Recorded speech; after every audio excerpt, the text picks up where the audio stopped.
My name is Charlie Wheelan. I teach public policy at Dartmouth College.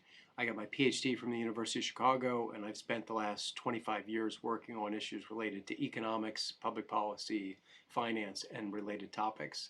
I ran for Congress in Chicago in 2009 in the special election to replace Rahm Emanuel, and I did endorse a carbon tax in that election. That's the case I want to make today. A carbon tax is the most efficient and arguably the fairest way to change incentives across the economy in ways that will help us address climate change. It is the most powerful way of doing that. It requires the least regulatory intrusion, and it is the most likely policy eventually to attract some Republican support, at least those who are intellectually honest around climate change and those who believe in market-friendly solutions. A carbon tax or fee or pollution fee, whatever we want to call it, should be levied as far upstream as possible, which means that the tax is levied where energy is made using fuels that release carbon emissions. It's generally taxed as a fee per ton of carbon emissions. If you make electricity from coal, that's more expensive than if you make it from oil, which is more expensive than natural gas. And of course, if you use renewables or something like that, there may be no carbon fee at all. The most important thing, though, is that all products and services in the economy that use those carbon-based fuels now reflect the price of that carbon pollution. The more intensive the product is with regard to carbon-based energy, the more expensive it becomes. We want people, we need people across the economy to change their behavior. The best way to do that is with prices. We want people to insulate their attics. We want people to drive less. When they do drive, we want them to drive more fuel-efficient vehicles. We want them to air condition their houses less or turn the thermostat down. We want people to carpool. We want people to live closer to where they live.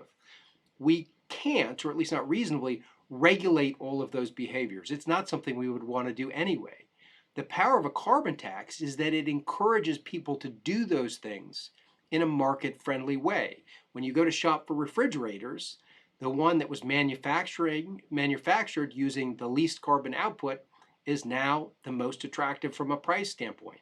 The one that uses the least energy will cost less to operate.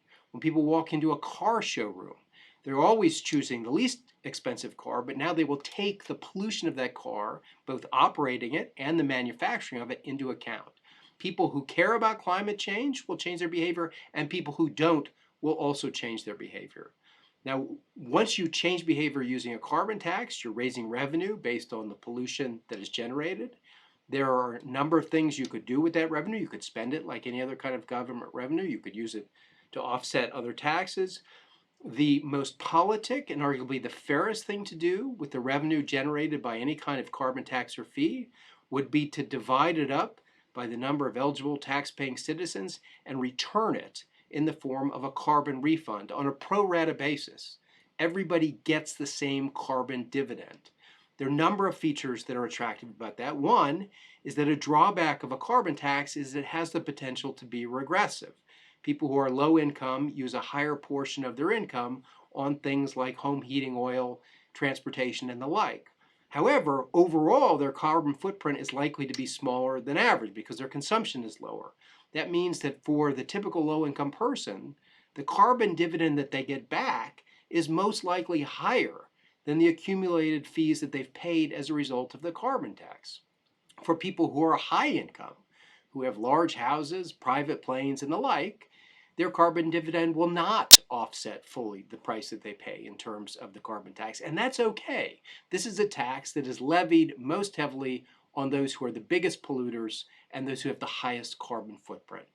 There is one other important consideration, which is that we should probably levy a border adjustment or a carbon tariff, you can call it again what you like, on imports into the United States based on our estimate of their carbon impact. So for example, if steel is made in Japan or China, we can estimate what the carbon impact of manufacturing that steel is, and we levy a carbon tax on that import that would be similar to the carbon tax in the United States if it had been manufactured in the same way here. That does a number of things. One is it discourages firms from moving their polluting activities offshore. It does not unfairly advantage products from other countries that are polluting. And in the long run, it might encourage countries, certainly the EU, China, the United States, to harmonize their carbon taxes so that there's no longer the need for these kinds of carbon adjustments. Last, I think because this is a relatively market-friendly way to address climate change, if Republicans become serious about dealing with a heating planet, the market-friendly approach of a carbon tax, the fact that you can levy it in one place upstream and change behavior without regulating all of those behaviors, should, in theory, be more attractive to those who prefer doing something, but in a market-friendly way. Overall, a carbon tax is, as I said, the most efficient, the most cost-effective, the fairest, and ultimately the most effective way to deal with climate change. And I hope you will take that under consideration. Thank you very much.